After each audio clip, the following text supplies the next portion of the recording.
هلا مش عارف اذا بدي سميها سقوط مدوي، بدي سميها خيبة امل كبيرة. قبل ما نبلش نحكي عن المباراة، بدي احكي عن نقطتين قبل المباراة واول المباراة. قبل المباراة مقابلات لقناة الكأس القطرية مع الجمهور بالمدرجات اللبنانية. بتطلع بهالوجوه هيدا الجمهور اللي بحاجة للفرحة، بحاجة ليفرح، حابب يكون عنده منتخب عم يوصل يلعب بين كبار المنتخبات العربية. يكون عنده منتخب محترم. كل اللي كانوا عم يسألون عن نتيجة المباراة كلهم عم يقولوا الفوز ونتيجة كبيرة وإلى آخره، ومبسوطين ومظاهر فرح وإلى آخره. مشهد تاني كمان خلال انطلاق المباراة وتعرض اللاعب إحسان شرف الدين للإصابة، ومن بعدها الكاميرا بتنحط على اللاعب، دموع الحزن على اللاعب انه ما حابب يكمل المباراة وحابب يشارك وحابب يقاتل وحابب يلعب للمنتخب ويوصل لكأس العرب وعم يلعب مباراة كبيرة. وكمان بعد المباراة دموع اللاعبين. لكن اللي صار خلال المباراة إذا بدنا نقول مهزلة كروية، فضيحة كروية. آه، ما فهمنا شو صار كجمهور، يعني كمتابعين نحكي، كان احنا كمتابعين ما فهمنا شو صار. اول شيء، انت بدأت المباراة مثل ما بدك، انطرد لاعب، تقدمت، مشيت الامور مثل ما بدك. المنتخب السوداني بين انه منه اعلى منك بكتير، لا بل ببعض المطارح انت كاسماء اللي معك افضل، تصنيفك افضل منه. رغم هيك مشيت بطريقة التحفظ الدفاعي والتكتل الدفاعي وخمس مدافعين. ما فهمنا شو السبب، ما فهمنا شو المغزى والهدف منها. وتقدمت، رجعت اكلنا جول التعادل. هون بلشت تبين المباراة انه لا، مش ماشية مثل ما بدك، دفاعك ما عم يفيد. شو بعدك عم تتحفظ انه يعني كمنتخب، نحن كمنتخب شو بعدنا عم نلعب؟ ليش عم نلعب دفاع؟ شو الهدف؟ يعني هذا الخطة الدفاعية ما عم تجيب جدوى. يعني لا عم نربح، ولا عم تلعب انت مع منتخب كتير عالي، منتخب بيلعب متواجد على طول بكأس العالم، انه الادي خايفان منه. ما بدك تطلع من منطقتك وتسكر وتدافع وخايفان. اسماء اللي معك بالهجوم عندك 3 4 لعيبه كلهم محترفين برات لبنان، بالاضافه الى المحليين قادرين يصنعوا فرق وقادرين يلعبوا. اخر 10 دقائق من المباراه بين انه لما طلعوا من المنطقه وفتحوا ملعبهم وهاجموا كنا قريبين نعدل، كنا قريبين نعدل. المهم آه خسر المنتخب بنتيجة 2-1. حلم المونديال تبخر، وقادمين على مباراة فاصلة بآذار المقبل. بنلعب بهذه الطريقة أكيد الخسارة حنخسر إجباري، يعني بهذه الطريقة وهيدا الفكر عم نلعب فيه ما بنربح، ما بنربح على اليمن. حتى التعادل ما فينا نجيبه، لأنه بهذا العقلية اللي عنا إياها. امبارح جزر القمر يلي هو منتخب مغمور ومن التصنيف كتير واطي، امبارح كان عم يلعب مباراة كبيرة أمام اليمن.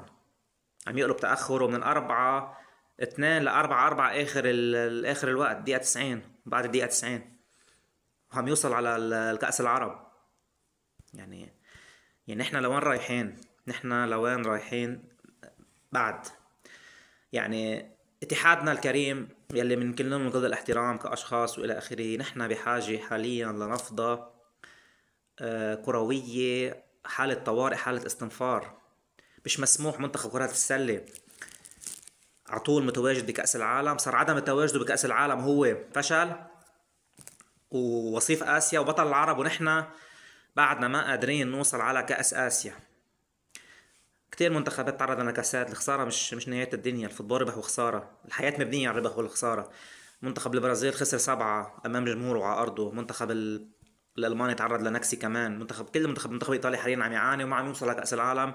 صار له كذا نسخة من المونديال، لكن بيوقف هذا بصير في حالة طوارئ، حالة استنفار. بشوفوا شو المشكلة بنعالجها. في ماشي، في مشكلة، في خطة. يعني نحن بنقول يا عمي هلا نحن تصفيات كأس العالم الجاي نحن هدفنا نوصل للدور النهائي من هالتصفيات، او هدفنا نوصل للدور الثاني من كأس آسيا. هيك بنحط خطة نشتغل عليها، خطة نشتغل عليها. بس هيك نشتغل بهالطريقة ما راح يمشي الحال.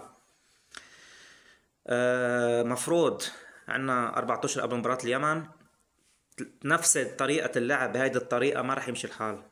ما معروفة، ما بدهاش يعني، ما بدها بروفي ولا بدها فزلكة. حتخسر، ما حتلعب على التعادل، حتخسر. المطلوب حاليا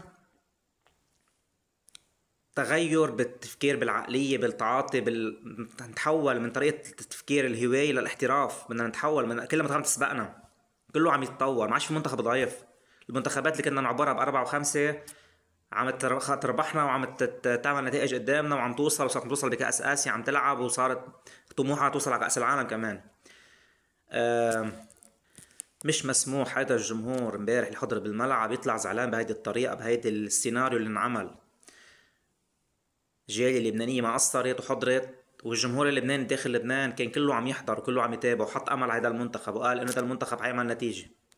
لكن شو كانت النهاية؟ يعني اكثر من هيك مهزلة وخيبة امل ما في. لوين رايحين بعد؟ شو بعد يعني؟ مش في اسوأ من هيك بعد يعني؟ مع مين بدنا نلعب؟ مين؟ فيش جواب.